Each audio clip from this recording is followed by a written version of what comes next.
Hello? Hello? We're recording now. Hello? Welcome to Who's Your Main? Well, I am one of your co-hosts, Jared, and this is my very, very good and powerful co-host, not A-Bot. Yeah, Anthony. It's me. The real one. Good. No would lie. That thing's out of batteries right now. I gotta get some new ones.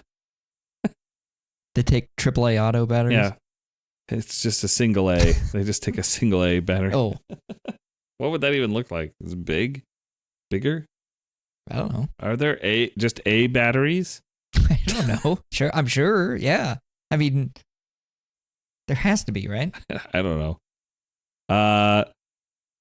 Wasn't going to talk about that. Was going to talk about a really awesome thing that happened last week.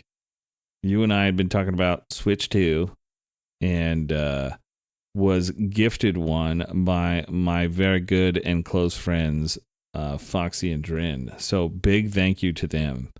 It has been an incredible week because of that. Yeah, that's just awesome. I mean, obviously I think you and I joke all the time about the Polar Pops and Laptops Fund. Yeah. And then that coming to light, that was like literally no joke changed the structure of our week, because it was just like, okay, stop everything we're doing. We want to look at how pretty the games look. Yeah. Yeah. And if you're listening to everybody, y'all better be checking out Foxy's stream. She does stream the games that I'm going to be talking about today, and plus some other ones. So the link to her stream will be in the description again. Big thank you. It's been awesome. The first game, it came with a game. If anybody knows me, they know what it is. And it's Pokopia or Pokopia. I don't know. Yeah. Pokopia, I think. Yeah, that's what I've heard everybody call it. Pokopia. Holy shit, is my eyes watering when I play this game. You know, for the longest time, and I've said this, I've been saying this all week, I feel like, because of Pokemon, and I'm getting more Pokemon brain coming out or whatever, is ever since Sword and Shield and everybody getting all pissed off at Dexit, I had stopped looking at social media for Pokemon. I don't even look at leaks anymore. I used to look at every leak. As soon as it came out, I was fucking on it, looking at it. And after that, I didn't look at any more leaks. And when I got Scarlet and Violet, I had the fucking best time. And I was like, bro, I'm never looking at fucking Pokemon leaks again. And now, if they fucking come across my desk or whatever, could pop up on my feed because I'm talking about Pokemon, then so be it. But I'm a grown man. I can look away. Right? Yeah, I mean, you are kind of the resident Pokemon expert. That's kind of your thing. That's your game that you hang your hat on. And I was there with you up through the 3DS era. Yeah. Where I really enjoyed the first two generations. I thought they were incredible games. And then I kind of waned a little bit. And then you brought me back in for the Ultra Sun and Moon. And I loved those games dearly. I genuinely think those might be like the culmination of what handheld Pokemon gaming could be. But then I didn't follow you into the Switch generation. You obviously kept buying the games, and you kept buying both versions of the games. But I always had like 1 foot back, and I wasn't ready to fully commit. And watching you play those games, they're gorgeous on the Switch too. I mean, it looks like what I envisioned that leap forward to be. And yeah, I was incredibly impressed by the gameplay you were showing. Man, and I was totally... The only one that I haven't bought the doubles on was Sword and Shield. I only bought Shield. I also only bought fucking Pokemon... Let's Go Pikachu, which I regret that now because I would have had both of my kids, one playing Pikachu and one playing Eevee. And I like Eevee, but I bought Pikachu. But yeah, I did buy both Sword and Scarlet and Violet, and I'm glad I did because me and my daughter recently did a playthrough together where I was trading with her, giving her advice, showing her how, the ropes of Pokemon, and standing behind her during gym battles and being like, yeah, do that. Yeah, you're doing great. But not like telling her what to pick or anything, just being like, that's a fire type. What is fire type weak against, Dad? Water type. Let's come on, focus. Which, watching her play that game, which I'm not talking about Pokopia yet, but watching her play that game, it really makes you as an older fan, someone who's been playing every single game, realize who these games are aimed at. Someone who's just learned to read. She's just started to learn to read really well. She can read really well, and she's just a new player, new gamer, and it was very difficult for her. And she gets nervous before she fights bosses. If I try to dumb it down and tell her it's not a boss, she's still smart enough to figure that out. So she'll be like, I'm too scared. And I'm like, oh man. I was like, I just wish that there was like some kind of Animal Crossing Minecraft fucking game, because she's played both of those and she loves them. I was like, because she just wanted to take care of the Pokemon. And here comes Pokopia. And I'm like, damn, I really want that game. And I was like, damn, that game will be super good for my daughter. And Foxy was talking about possibly getting it. And I was like, you definitely should. You definitely should. And she got it. She was in love with it. She was like, Jared, what is this Pokemon? I got this Pokemon. It's so cool. Have you ever seen this one? I'm like, dude, I've seen them all and I love them. And I love that you're loving this. Like, this is incredible. Yeah. And I was just loving watching both my daughter and my friend Foxy go through the Poke Fever, whatever, the same stuff that we did when we played Red and Blue. And it was just wonderful because, maybe someone like my daughter or Foxy doesn't want to play a game where you make the Pokemon fight. And that's the only thing you can do with them.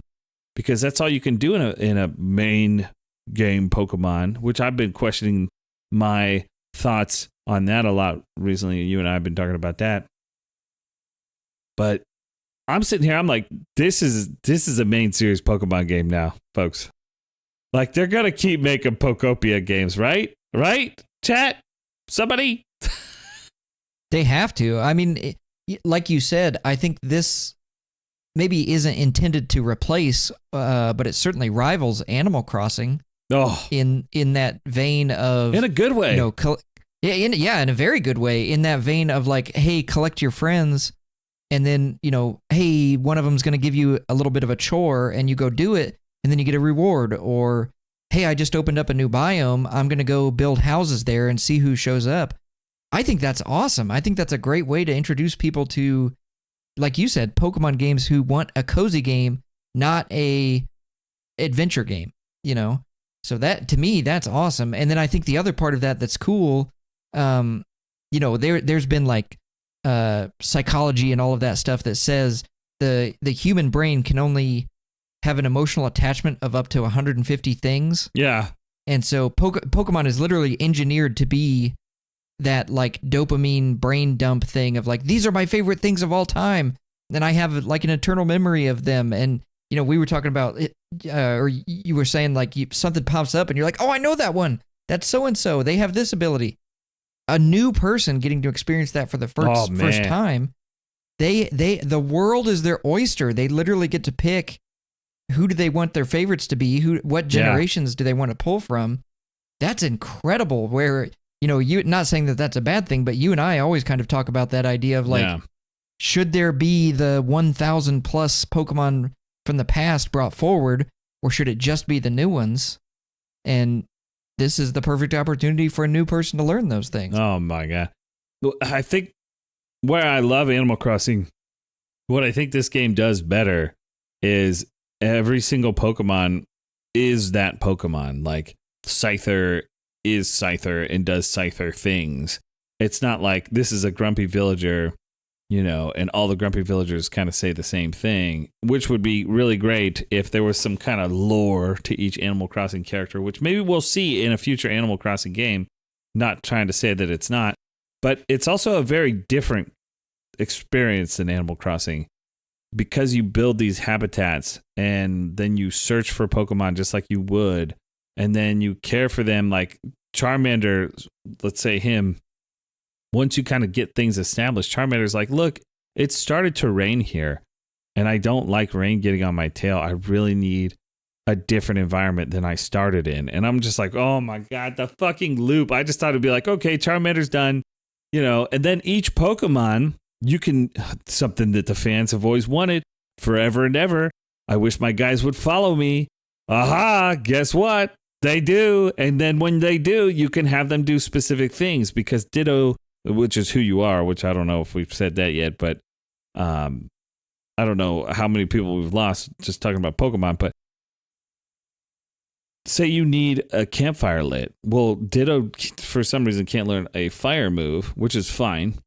But you can go get Charmander or any other fire type Pokemon and they'll light it.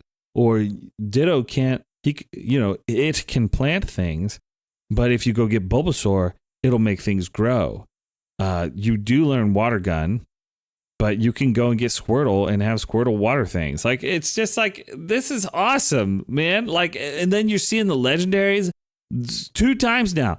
I've seen fucking Ho-Oh flying over top, dropping the rainbow feather. I was like brought back all the way to freaking Pokemon, the TV show, where we see Ho-Oh flying over, and we're like, who is that? And you never get to see him until freaking Gold and Silver come out. And I was just like, oh my God, like the nostalgia there for me. But then there's like, for new folks, they're like, what is that? What is that thing flying over top? And then Lugia today, you were on when I was doing it. Yeah. And I was like, Lugia's right there. And I was like, oh. Like I was losing it. That game is incredible. Yeah, I mean, I think that's the one thing that Pokemon does a really good job of is the box legendary that's the coolest part of the game, right? You have your starters are kind of who you have the emotional attachment to, but the box legendary is the one that you're playing the entire game to get to that point. And I have a very strong memory, like you said, of Ho-Oh and Lugia being those Pokemon that, man, I can't wait until I get to see them in game. And those are the things that I get to catch. And that's kind of like the culmination of all my skills as a Pokemon trainer. And to see them flying in the universe and it'd be like, oh, take a picture. It's like seeing a wild animal in real life, and getting excited about it. It'd be like, oh, what do we do? And follow it. And you were running after it, trying to get the feather. There's just that level of excitement that, I don't think you would get that from a normal game. And then, you said there's like 1,000 hours of things to do where you can just go and help the Pokemon build their habitat or change their habitat. That's awesome. Yeah, build houses. Now they have like prefab houses that you can build, and then you can just build them. And then there's like the one that I had been putting up was like the bush house, where you put a bush house up. You really can't do anything inside the bush house. You can put down a couple pieces of furniture, but nothing really crazy. But then you could just build like a Minecraft like 4-poster, and then you can move that Pokemon into that area, and they'll be like, okay, yeah, I'll do it. You're like, this is fucking so cool. This is a cool shit. You can set up cameras in front of habitats, security cameras, and it'll ping you if there's movement.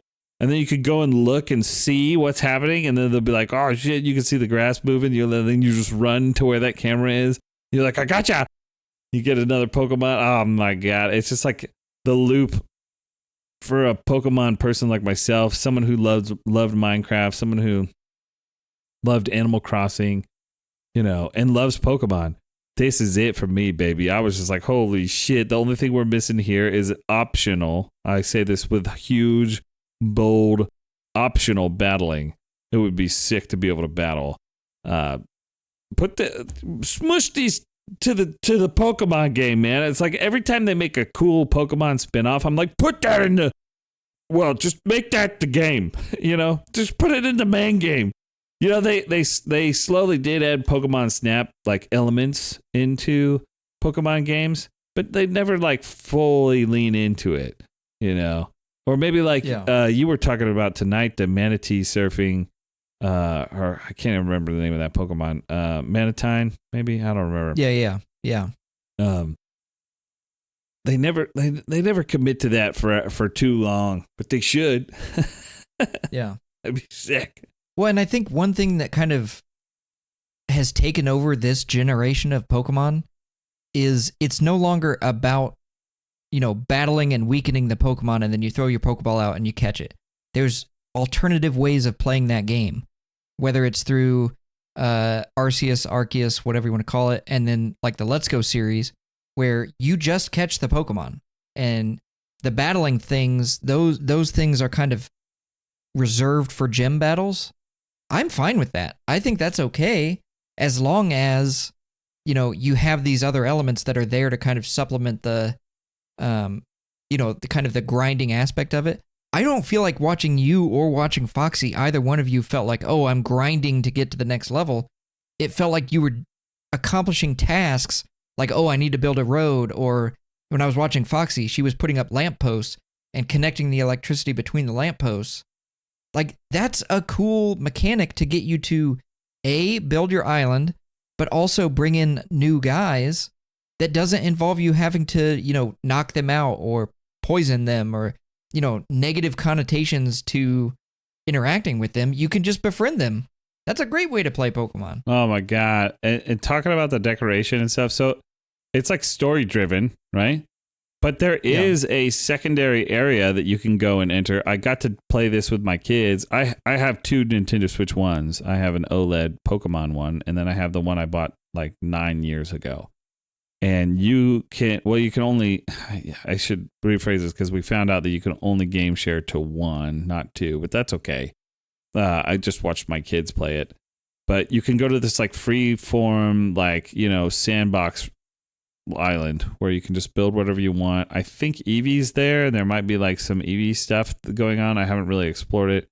The kids were having a blast, just basically treating it like Minecraft. But the main story stuff is really, I think it's so well engineered. Because like I could totally, what you were watching me do is I was doing what is kind of, I feel like the implied, you can do this if you want, and we're trying to give you something to build off of so you don't have to like get your juices flowing all by yourself. So like the roads are all run down. There's obviously like landslides have happened.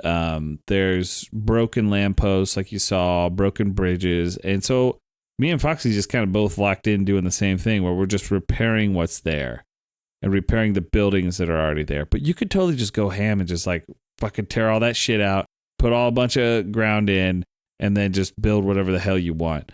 And that's crazy cool. Because there's people like me I'm not super great at like designing, even though I'm an artist, that's not where my strength lies. It lies in like a 2D, like I'm drawing things, not like 3D, like, everybody can do it. You got to flex that muscle more. I have to flex it more to get it. So I just think I haven't even entered a different area yet. There's like 5 or 6 areas, and I'm still in the first area, and I just like, I can't leave. It's too fun just right there. And I'm like, well, what if I go through it too fast? Then I won't be able to savor it. You and I think, are on that same wavelength of, you can't move on until you've properly enjoyed everything there is to enjoy. Maybe like squeezing the rock until the blood comes out type of deal. But like, I'm not leaving this zone until this zone is done. 100% complete, then I can move on. Because otherwise I'm going to have that nagging thing in the back of my head where it's like, well, you probably would have already had that upgrade if you would have finished out the first zone. It's like, all right, we're going back. You and I don't think that they make games for gamers like you and I. We're kind of outliers. We always like 100% the thing and then move on. Because for that reason you just said, it's like, well, you should have done that when you were in the other area.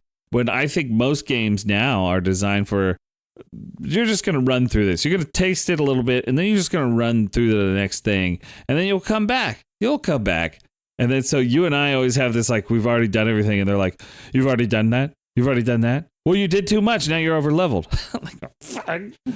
Damn it. Okay, well, I didn't know. Why do you design it like that? You're going to not do everything. I want to do everything before I move on. When I eat my dinner, I eat this part, then I eat that part, then I eat that part. We don't just smush them all together. Yeah, it's disgusting. Yeah. I want the individual flavors. Right. I'm trying to enjoy myself here. Yeah, I don't know. But Pokopia, I can't wait to sink my teeth into this like fully. It's going to be like 1,000 fucking hours. This heirloom that I was gifted is I'm gonna be holding it for the next 10 years, and then hopefully my kids will be like, when Dad used to play the Switch too. Wasn't it cool? I don't want to play that game from fucking 2020, Dad. That's fucking dumb, bro. That's what they're going to say. Maybe they won't say bro. They'll say something, some other kind of slang. I don't know. But testing out some other games on there. Before I get to back to the open world games that we were talking about, I did test out Scarlet and Violet, which I've been saying this since I started playing those games. I was like, this game feels like it was made for a more powerful console.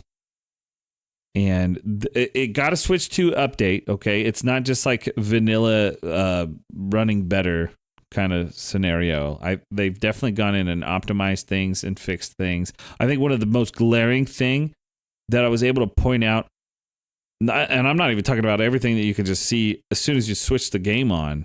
So Scarlet and Violet on the Switch 1 versus Switch 2.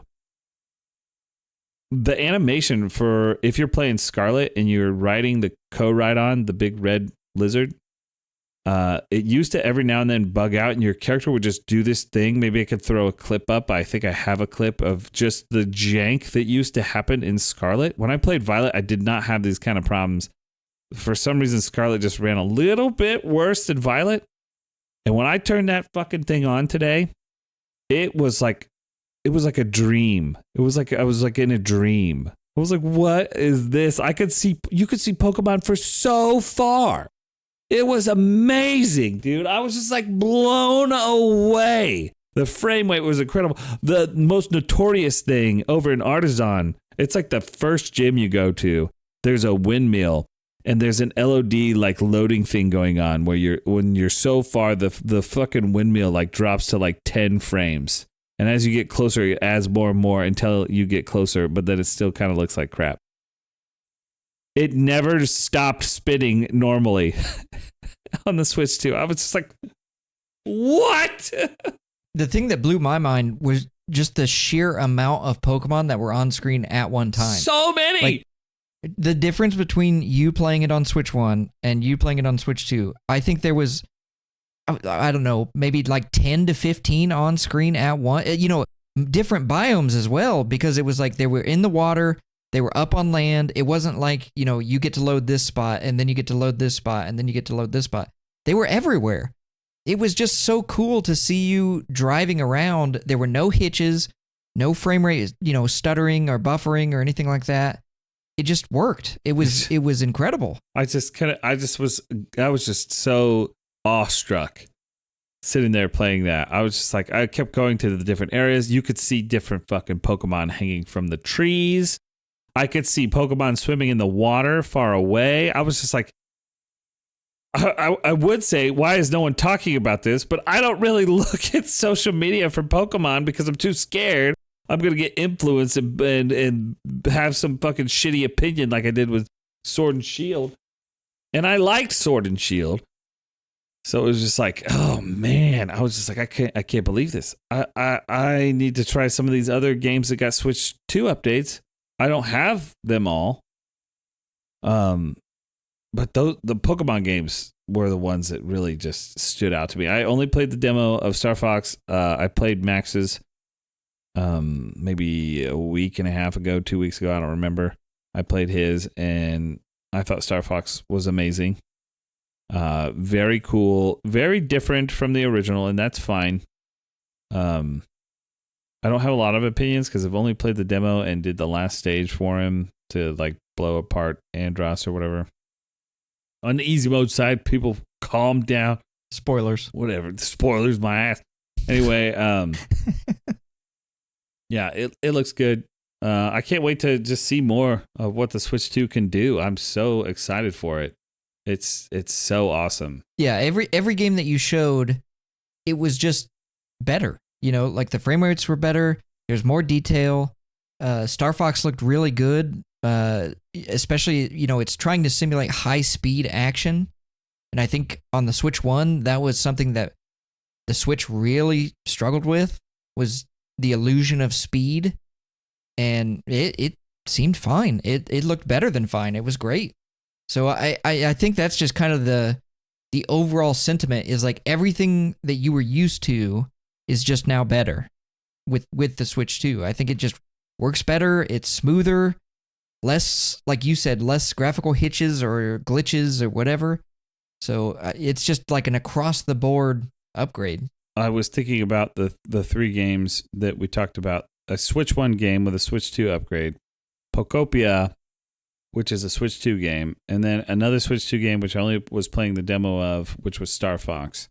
I think between the 3, you can really see the power of the Switch 2.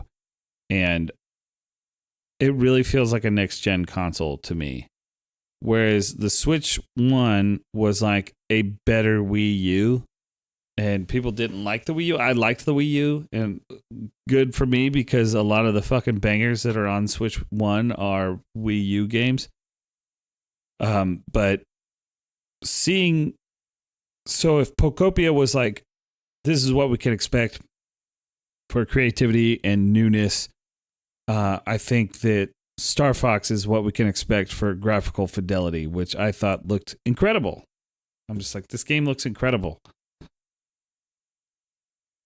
So I'm just excited overall. I think I've always been a Nintendo person, so maybe take my opinions with a grain of salt. If you're not a Nintendo person, you might just be like, "Oh, this guy's fucking glazing this." As I am. Well, I think you and I both said the ultimate test, or like the ultimate thing that we are anticipating, is when Final Fantasy VII Revelation comes out. You will have a system that for sure can play it. Because that was the system that was highlighted in all of the videos was the Switch 2. And so right out the gate, there was not that it was bad or painful or anything like that. It was kind of those things, but playing on the Steam Deck was kind of painful at times because it was like, man, I want you to feel the awe that I felt in certain moments where it's like opening up into the open world, and I felt like you kind of were hamstrung by playing on the Steam Deck. And now there's none of that. You have nothing holding you back from literally the best version of the game at your fingertips. So to me, that's immediately where my mind went, was like, good, you are ready for Revelations. Yeah, I had that realization, I think it was yesterday, or maybe it was the day before. And I told Jen and Foxy, I was like, you know what? I just realized, I was like, I had been wondering if I was going to be able to run Revelations, Final Fantasy VII Revelations when it comes out. And now I know I probably will be. Not just probably, it will be. It will be. Because Rebirth looked really, okay, Rebirth on the Switch 2, which closed system, developed for, on purpose, optimized for Steam Deck, not optimized for, but has the capability of running it. It's night and day between the two. When Max had it over here, he had Rebirth, and it looked way better than it does on the Steam Deck. I was happy to have played through it, but I wish it looked like that. Like you were saying, oh man, I wish you got to see the fidelity that I got to see. And I was like, yeah, me too, but at least I got to see the fucking story. Yeah. I'm just happy. Yeah. I'm just happy. Like, I'm not going to complain. Oh, these fucking frame rates at 20 fucking frames. Like, who gives a shit, dude? I've seen some posts recently where people are starting to have the same. Well, I've always had this opinion, but have the same kind of opinion as us old guys. Who's like, look, you guys are getting obsessed over like, uncapped frames that go up and down, but locked 30 and locked 60 looks good. If it's locked there and it runs it there and it never drops frames, that's pretty great. Exactly. I'm sure 120, we can get 120 or uncapped all day. Yeah, we wouldn't be complaining, but the wide variety of machines that people have to play all these games, so we can all have these similar experiences in the art form that we all love. I think that that's worth something. Absolutely. Yeah.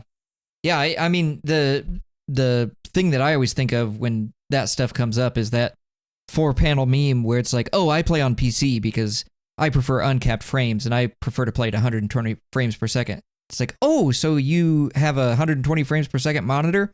And then it's just the guy, angry eyebrows, and he's like, no, I don't actually. Oh, yeah. So what are you playing on there? And they're playing fucking CSGO. Bro. Jeez. Not knocking CSGO, okay? Just calm down. Yeah. You can jump us in the comments if you want. We won't be mad. Yeah. Put in the comments what your favorite butt ammo is for Left 4 Dead 2. I wish we had fucking footage of us playing that game. Butt ammo over here. It's just fucking degrading into fucking Left 4 Dead, but like worse degradation. You and I just drop kicking, and then Lemon just being like, "Oh fuck it, can't beat him, Jordan." And then we're all three drop kicking dudes instead of fighting. It was a fucking incredible time. I wasn't going to talk about that. What I wanted to talk about is old Black Hats and White Hats. Red Dead. You've been playing that. Have you made any progress in that? Folks, he's been very busy with football. His brother's visiting, so I don't get to catch up with him as much. Tell me about this Red Dead. So I have not progressed out of Chapter 2. Good. I'm still in Chapter 2. Very good. I feel like I have progressed doing multiple things to boost my character and also boost the morale of the town, Valentine, that I've been in. Because I have just been doing nothing but side quests for everybody. I'm still trying to play a good guy, trying very hard. Wow. But it's just incredible. I was telling you some of the anecdotes of stuff that I've been doing, and basically the way the game works is when you are on the road, you'll have these dynamic. I forget what they call them. It's just like a giant question mark on your map. It's like a random event, and you just go up and help people. You know, it could be like, oh, my horse died and it fell on my leg and I need escorted back into town, or somebody could have been chased by wolves and they're stuck up a tree. You know, just like random things. You can help people or you can rob them. And I've been playing a good guy, so I've been trying to help people. And one of the things that happened was that, you know, this guy's stumbling out of the woods and he's like, oh, you gotta help me. And, you know, you hop off your horse and you hit the square button and it's like, greet. And it's like, yeah, what's going on? How can I help? And he's like, I got bit by a rattlesnake. I need medicine, or I need you to help me. And Arthur's like, I can't spare the medicine. I don't have any medicine, but I can suck the venom out. It's like, where is it? And he's like, oh, it's on my thigh. And he's like, oh, gosh, dang it. He's like, I'm trying to do the right thing here. Just don't tell anybody about it. And he's like, yeah, whatever, mister. Just help me. So Arthur gets down and sucks the poison out, you know, scoops it out with his knife and sucks it out with his mouth. Gross. And he's like, all right, get out of here. And the guy's like, oh, thank you. And he takes off running. Don't tell anybody.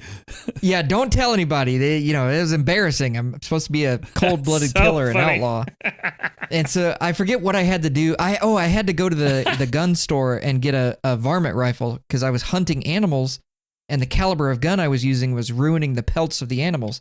So I needed to go get a varmint rifle, and I go into town, and that fucker is standing on the porch, and he's telling the story about how Arthur Morgan came out of the woods and saved his life and sucked the venom out of his thigh. And I'm like trying to cover up my face and walk into the gunsmith.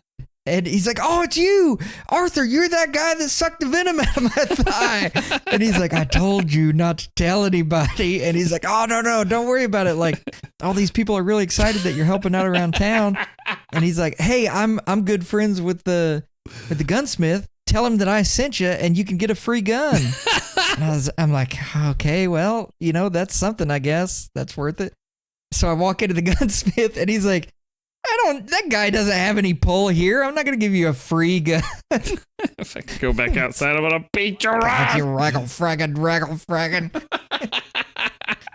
It's just been so fun. What color did your hat change after that? Oh yeah, well. So I'm still in between hats, so to speak. So right now I'm rocking a black hat with a red stripe. Okay.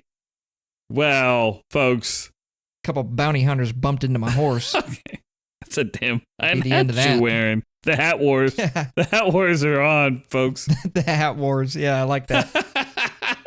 I feel like you said that. I feel like you said the hat wars. Oh, was that me? I don't remember now. I get locked into that game, man. I truly become Arthur. Like we decided that on the one shoulder is Bryce. Yeah. And on the other shoulder of Arthur Morgan is me, Amon.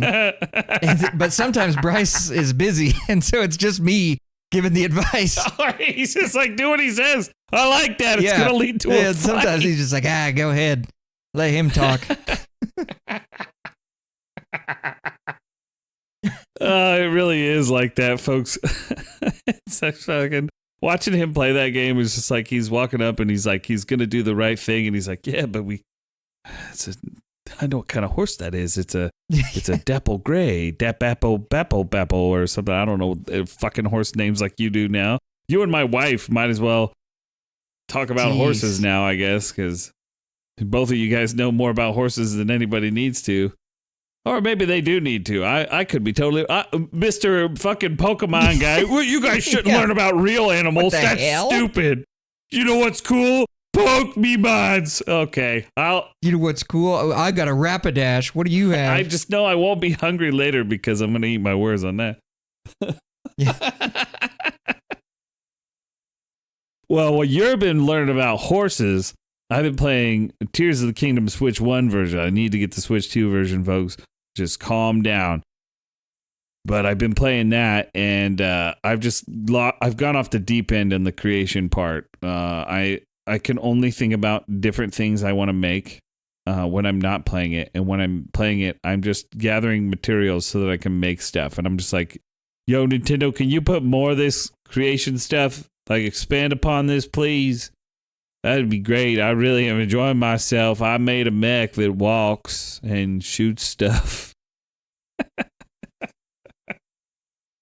Yeah, you sent that into the Lemons group chat, and that spiked him off because he was like, Metal Gear. You making Metal Gear. Yeah, oh boy, just wait. I had a fucking a thought how I could change that design, because I put that one piece on top, and I thought of a different way, a different configuration for that. I feel like I've got it as close as you can get to a walking tank thing in that game. It doesn't really want you to make bipedal things. It doesn't really function the way that you want it to. It doesn't really step forward in the right way, and then it's really easy to sync the leg motion up, so you're just like standing in place humping, you know? So you have to like fucking work it. But I could kind of steer it, which is, I think, further than maybe other people have gotten with that. I don't know. The game's been out for 3 years. There could be a better creator in the world. I've been following the Hyrule Engineering on Reddit, and that's been a fucking ride. And then there's like several like guys who make really incredible stuff, and you're just like, whoa, you're really pushing the glitches. And I'm just over here going like, but what can I make that's not, that is intended? What can I do within that realm? Because I don't know if I want to do this. They have like fucking Google Docs that are like 20 pages long on how to do these different kinds of manipulations of nudging, stake nudging, weighted nudging. There's all these different ways of where you stretch the glue in the game and then immediately rebuild it so that it resets the glue so you can stretch it further. There's ways to like glitch things through the floor so that things work differently. It's crazy. I'm not getting into that part of it. I'm getting into what's kind of intended, But the bipedal tank was that was a challenging build because, like I said, it's not really supposed to be done. And it's not like I'm doing something that would help you play this game, okay?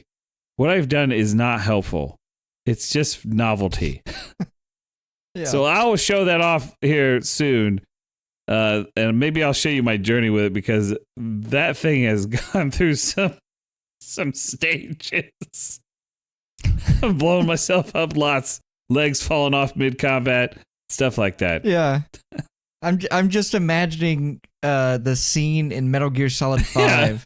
And it's Venom Snake and Skullface talking about, like, he's talking about the Shagohod and the first iteration of Metal Gear, and Snake just goes on this big long rant tangent about the Metal Gear Solid Rex that he's building in Tears of the Kingdom. Yeah, he's like, I'll put 2 legs on it. Fuck them wheels.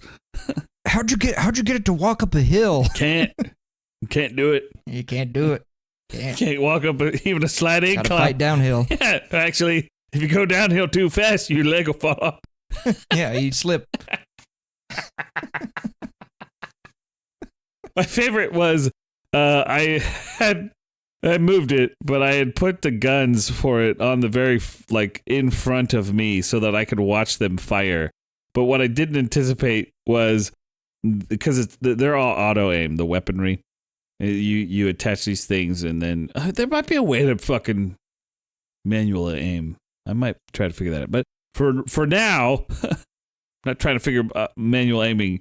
It's an auto aim thing, and I put the gun directly in front of my control stick, and I was chasing the monsters like, haha, I got you. And the gun's turned around to aim at the thing where it went behind me, and it shot me in the fucking face. It explodes, blew the thing to shit. I was like, fuck! No! You didn't fucking think! Very good! That's happened a couple times during that build where I forgot that it would do that. It turns. I forgore. Right before it fires. And I'm like, oh shit, I forgore. Good thing I'm kind of bulletproof, I guess. I might put together a small video about that experience, but we'll see. But I literally can't stop playing it, and I have Pokopia right here. And I'm just like, damn, dude, Nintendo, stop it. I think Nintendo's had my number forever, since the beginning, so this is nothing new. I'm just repeating myself at this point. It's that you and I walk the same path. It's just you go down the way of Nintendo and creativity and, kind of like that cozy game handshake there.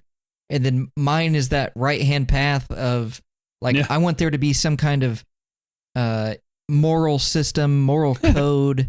Survival mode, Fallout-esque, where it's like, oh, what do you think? Here's this scenario that would never play out in your life. What do you think on that? It's like, oh, well, I think we shoot him and take his hat. Yeah. There's one person on the trolley and 5 people on the other side. If you pull the lever, only one will die. And you're like, how do I get all 6? Well, evidently John Marston's would be jump on that train. Jump on that train. Steal everything. No. It do be like that. That was bad. Yeah, the prop comes up. Jump on the train. Don't you do that.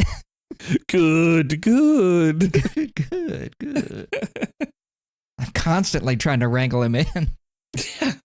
Will you stop having intrusive thoughts? Well, just tonight, I'm traveling down the road and I'm trying to hunt these rabbits. And when you lock into something, the camera snaps to that thing and zooms in on that thing. And so I'm trying to hunt these rabbits, and I accidentally bumped into this guy on the road, and he pulls his gun on me. He's like, "Hey, you ran into my horse. How dare you?" Which I totally get. If he would have done it to me, same reaction. And I'm like, "Hey, man, that was my mistake. I'm gonna ride away." And I ride away. I press defuse. I ride away. And he starts shooting at me. And it's like, okay, well, you shot at me. I'm going to shoot at you. And so I shot him. And then I get a bounty. And it's like a $20 bounty. And it's like, okay, great. So now I got to go to the post office and pay off my bounty. I'm trying to hunt rabbits. And it's like this whole thing. And that's my whole day. And then I got to go back and get back to camp before night. Because then they yell at me for coming back at night. Who's that moving out there in the dark? It's me, you asshole. Well, like it was the night before. Yeah, it was me the night before. It'll be me tomorrow night. Folks, I don't think he's doing this enough justice, and I wish we had a clip of this, because one time I saw this play out where the guy talks to shit to him, his horse bumped the other guy, and he does the defuse, and he starts to ride away, and the guy starts shooting at him, and he kills that guy. And then just so happened that another guy was riding up, and now he has a witness. So he starts riding after that guy, and he shoots that guy. Well, it just so happens there was another guy over here. There's a witness. And he has to run. and shoot that guy. And you start getting pissed off. Yeah, you start getting pissed off at the amount of people you got to kill, so you're not a criminal. I'm a good man, dang it. I got pomade in my hair. I'm clean shaven. I got a white hat. I'm a good man. Damn it. I don't care how many people I have to kill. I'm a good man. How many people I have to kill to prove this shit to you? Yeah. Or not get it proven, I should say. Yeah. Tonight, I was supposed to steal. We're planning a train robbery. And good. Somebody in camp was like, it was like, how do we get the train to stop? And he was like, oh, you should steal a oil wagon and we'll park it on the train tracks and we'll blow it up. They'll see the explosion and they'll slam on the brakes. And I was like, okay, that's a good idea. So I go to the area to steal the thing, and it's not like abundantly clear how you're supposed to get the oil wagon out of the enclosed space. And so I walked up and I was like, well, I think I'm supposed to shoot these guys. And I shot the guard. And then it was like the entire factory of people ran out with guns. And it was like, I wasn't supposed to do that. That wasn't the solution. Wrong. Yeah. Well, figured that out. Well, what are you going to do? I'm a good man, darn it. I'm a good man. That's me. That's me trying to be bystander. Being like, well, I'll go in and work for 6 months. Earn their trust. Yeah. I can just imagine. I'm reimagining that now. The beginning of you getting into that altercation, and that guy's like, "You piece of shit!" Pew pew. And then you slapping. I'm a good man. I'm a good man. And then Bryce on your shoulder's like, you're going to be shooting at you. That's bad. And then Amon, the mini one, is already shooting off your shoulder. I'm returning fire. And you turn around, you're like, okay. Pew, pew, pew. Pew, get him, pew, pew. You know what I want to do? And I'm a good man. I'm a good man, darn it. Give me the bold action. Give me the bold action. It's so addicting, man. It's so addicting. Oh, fuck. Oh, it's so funny. I was trying to get those stinking rabbits, and I forget how I got separated from my horse, but I got separated from my horse, and so I was trying to run after the rabbit and like lasso it because I didn't have my guns. My guns were on the horse, so I was chasing the rabbit. And it's just like one thing triggers into like 5 different problems that you have to solve. It's just constantly trying to. Yeah, and that like was when I lost my hat too. I lost my hat trying to get that right. Oh yeah, the hat wars. Yeah, jeez. Goddamn hat wars. Every time, like you'll be playing and it's like, oh, I got this crazy shootout, or I hunted this bear and it was really fun, and then you'll just be like, where the fuck's my hat? Oh, come on. Dang it. All right, we got to go back into town. We got to kill somebody and take their hat. Hat wars have begun, folks. Yeah. My hat. I was going to say this earlier. We were talking about the different paths we take. I was thinking about a couple of examples of why I think Nintendo's current, like their main line games are so good. They often will give, it's like the open world asks, like game design, where they're like, here's all the tools. Mario, you always start out, Mario Odyssey is a great example. Here's all the tools. You have all the tools. There's some extra tools sprinkled about the stage, but you have to go over there and do that. You want to get that thing right there, or you want to go get 2 of them things over there. And they're like, okay, go. And there's like not a wrong way to get there. Now, sometimes the paths are very singular in Mario Odyssey, and it's like, you're going that way. You don't have a choice. But then other times they're like, you can flippy dippy over here. You can get into that frog over there, jump it. You can stack up fucking 10 Goombas and get it. Like, and then you see that in Breath of the Wild. You see that in Tears of the Kingdom. You see that in Pokopia. Like, every single one of their games has this, like, here's everything you need. We've given you everything you need. You do it. You figure out your own path. There's no right way or wrong way. There's just a way, and you get to pick it. And I think that right there is what has really marked this Switch 1 and now Switch 2 style of gaming, where it's just like, however I think that's colored the way that I look at games. And I think maybe Nintendo has always kind of done that. And maybe that's why when I meet a game that's like, here's the one path, it's math, 2 + 2 is 4. You can't just like, go get 2 1s over here and then a 2 from that guy and then make 4. You have to every time get 2 and 2 and do to 4. Like those kind of games, I'm like, this is so restrictive. I don't like this. That's just weird. Yeah, absolutely. I mean, I think the most recent example of that was when you and I were playing through Rebirth, and when you get to the end, the game basically lets you play however you want the entire game, but then there are these kind of like major roadblocks where it's like, you can't play that way, you have to play this way. And it's exactly what you're talking about. It feels frustrating to be, pigeonholed into this idea of like, this is how this character has to play. Or even, you can't just play one character. You have to rotate through the cast of characters.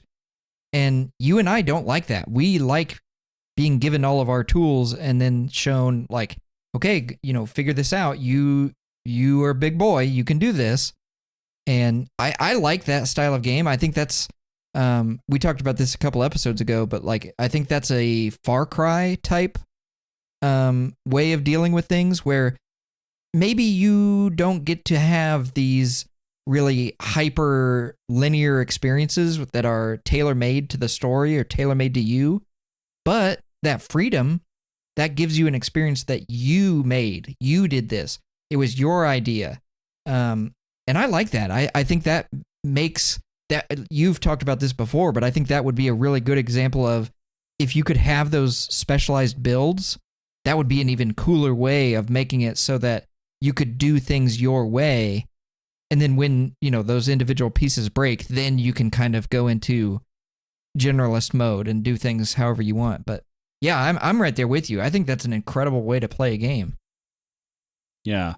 I was just thinking about, it's not a fair comparison because they're both totally different games from each other.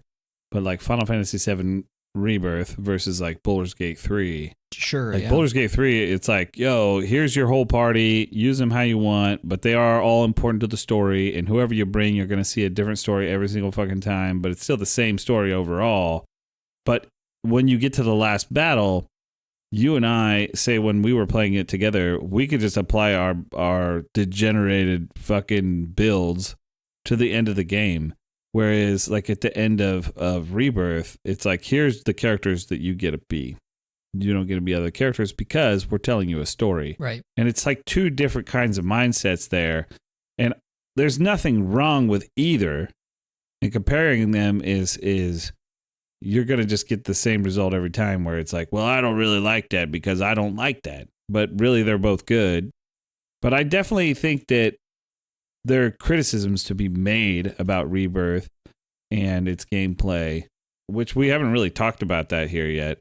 But there are a couple fights that feel very much like they were probably built by or inspired by the teams who work on Final Fantasy XIV, where there's kind of just one way to beat the hardest content in that game. And I think that some of those fights kind of reflected that, where other fights, which were quote unquote easier, you could just kind of deal with them how you wanted to. And I feel like that they probably should ease up on that, like math problem style building for hard, because I don't really necessarily see that as hard as just like single solution. Right.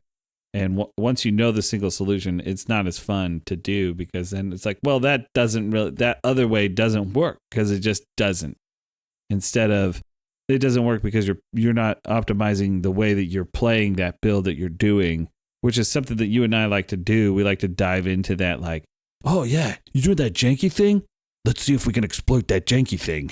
Exactly, yeah. Well, and I think one of the things that made Remake so fun was taking some of those traditional tropes of characters that we know and then moving them outside of the box. And Rebirth didn't really give you those same opportunities. And the one that I'm thinking of is turning Barrett into a melee guy, where that was so fun in Remake. And in Rebirth, you you can't really explore those avenues because they took some of those pieces away. And so like even something like that where it's like the gameplay mechanic is open-ended versus something that's, tailor-made. This is what we want you to do, and if you do it, it's going to be very strong and very fun to play. Whereas, I don't think Melee Barret was the strongest version of Barret in Remake, but it was certainly a fun way to play. It was fun as fuck, It was very dude. fun to do, and granted, it made your party very weak because he was the only ranged attacker. So if you fought a flying enemy, you were done.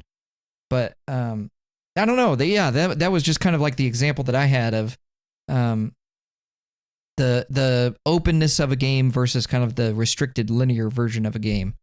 And how those things are different. And like you said, not one of them's not better than the other. It's just different.